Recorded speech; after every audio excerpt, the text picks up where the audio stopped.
धरातल पर कभी नहीं उतर पाएंगी। जो 5 साल का प्लान हमारे सांसद और सारे नेता सोच के चलते हैं, अगर वो धरातल पर नहीं आ पाएंगे, देश का डेवलपमेंट नहीं होगा, तो ये फर्जी कानून लाने का क्या फायदा रह जाएगा।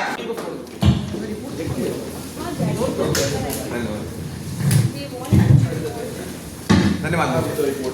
जनता की आप बात करते नहीं, क्योंकि घोटालों से मन कभी भर पाता नहीं है। जनता की बात करते नहीं है, क्योंकि घोटालों से इनका मन कभी भर पाता नहीं है। 29 के सपने आप देखते हैं और 94 तक आपको आना नहीं है। महोदय, इस सदन में आम आदमी पार्टी और बाकी कुछ दल अपने शुरुआती समय से राइट टू रिकॉल की बात करते आ रहे हैं, लेकिन इसे कभी भी लागू नहीं किया गया है। नहीं, क्योंकि जमीनी स्तर पर इसकी कोई स्थिरता ही नहीं है। जब आम आदमी पार्टी की दिल्ली में सरकार थी, तब से राइट टू रिकॉल के रिस्पॉन्स में था, परंतु ये कभी लाया नहीं।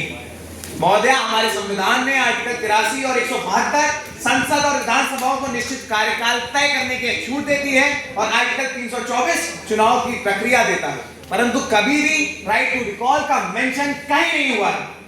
क्यों? क्योंकि संविधान निर्माताओं ने हमें एक स्थिरता की बात करी है।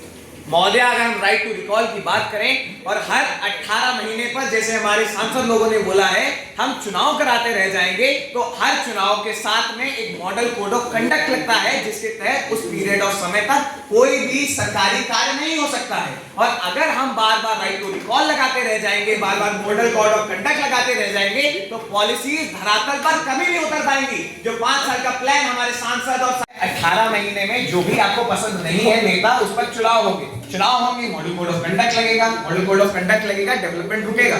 यही चीज हम one nation and one election के तहत लाना चाहते हैं। अगर आपको किसी नेता से प्रॉब्लम है, इसके तहत हम वन नेशन वन इलेक्शन में एक अमेंडमेंट करेंगे, जिसके तहत, जैसे कि मैम, अगर कोई भी व्यक्ति आपसे वादा करता है और वादा पूर्णता नहीं होता, तो लॉ के अंदर वो कॉन्स्टिट्यूशनली पनिशेबल है। तो अगर कोई नेता 5 साल में आपसे वादा करता है, रिफॉर्म करता है और वो पूरे नहीं करता, तो वो पनिशेबल अंडर द लॉ होगा। सरकार इसको एक प्रश्न, बिल्कुल क्या बोला है यहाँ पर बार बार कि इसका, मैं इनकी बात को आगे बढ़ाते हुए कहना चाहता हूँ कि हमारे जो आप राइट टू रिकॉल की बात कर रहे हैं, इसमें वेपनाइजेशन ऑफ वोट हो सकता है।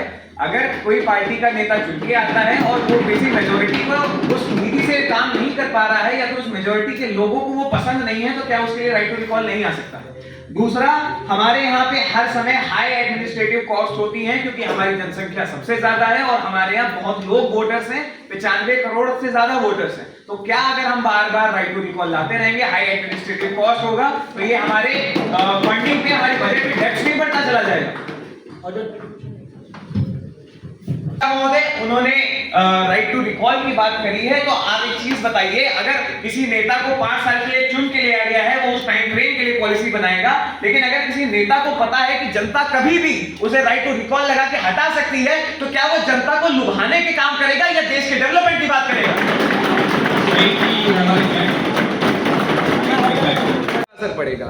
जैसे कि आपने कहा कि मोदी जी, यानी हमारे ऊपर भी ये सवाल उठ सकते हैं, यानी हमारी सेंट्रल गवर्नमेंट पर भी सवाल उठ सकते हैं। सेंट्रल गवर्नमेंट जो पार्टी गवर्न कर रही होगी, उस पार्टी के अंतर्गत कई स्टेट्स भी आते होंगे। तो अगर आप मान लीजिए आपकी विरोधी पार्टी आपके नेता के खिलाफ राइट टू रिकॉल लाती है, और अगर वो सेंट्रल लेवल पे लाती है, मान लीजिए अपोजिशन मेरे खिलाफ लाती है, तो क्या वो चीज स्टेट पे लागू नहीं करेगी? तो क्या इससे हमारे राजनीतिक मुद्दे नहीं दब जाएंगे? फॉलो 30 सेकंड्स बोलिए। ECI की रिपोर्ट के अकॉर्डिंग ममता बनर्जी यानी बंगाल के स्टेट में वोटिंग के समय 15 से ज्यादा फुल बूथ पे बूथ कैप्चरिंग हुई है, जिसका मतलब ये कॉन्स्टिट्यूशनल चीज नहीं है, इलीगल।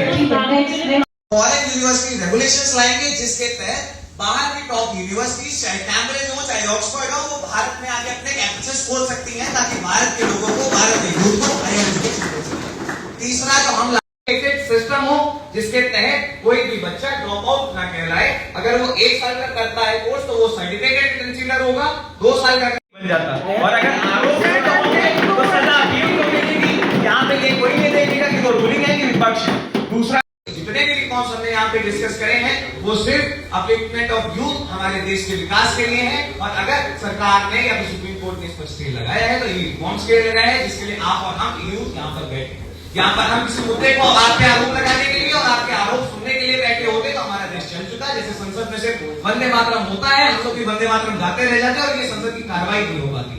मैं यहाँ पे आज के सेशन, कल के सेशन के बाद में जो सबसे जरूरी चीजें लेकर आता हूँ कि विपक्ष के मुद्दे और रूलिंग के मुद्दे सहमति के साथ में जनरल कैटेगरी को इस रूल में, इस रिफॉर्म में इंक्लूड करेंगे। ये हमारी सबसे बड़ी विजय है और मैं इसका बहुत सम्मान करता हूँ।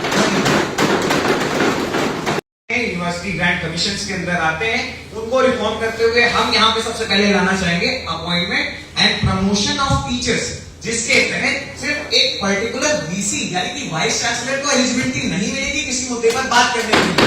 कोई भी टीचर, कोई भी प्रोफेसर या फिर कोई भी इंडस्ट्री एक्सपर्ट जिसे उस फील्ड की नॉलेज होगी और एक broader representative. Those not, please raise your banners. With a clear majority. में चेंजेस आते हैं, जिस चेंजेस पे बात करी गई है, अगर उसको पक्ष और विपक्ष दोनों समझते हैं तो इस पर डिस्कशन हो सकता है। अभी मैंने ये चीज बिल्कुल क्लियर नहीं करी है कि पक्ष जो चीज मानेगा या नहीं मानेगा।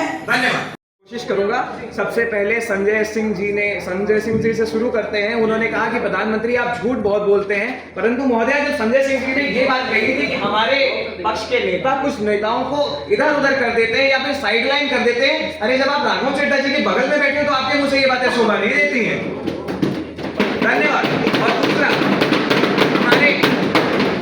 हमारे शशि थरूर जी ने प्रश्न करे, अखिलेश यादव जी ने प्रश्न करे, मैं सबने प्रश्न करे, लेकिन अखिलेश यादव जी ने सुझाव दिए, मैं उसकी बहुत सराहना करता हूं। अखिलेश यादव जी, जब हमको देखिए महोदय बात यहाँ पे हम लोग यूजीसी की बात कर रहे हैं, ये हमारा यूनिवर्सिटी ग्रांट कमीशन की बात है। जब हम लोग नई एनईपी लाएंगे, एजुकेशन पॉलिसी लाएंगे, आपके पॉइंट हम उसमें बिल्कुल इंक्लूड करेंगे। ये हम आपको एक्सपीरियंस दे देंगे।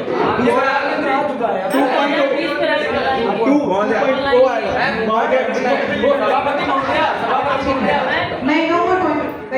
Guys, Conclude.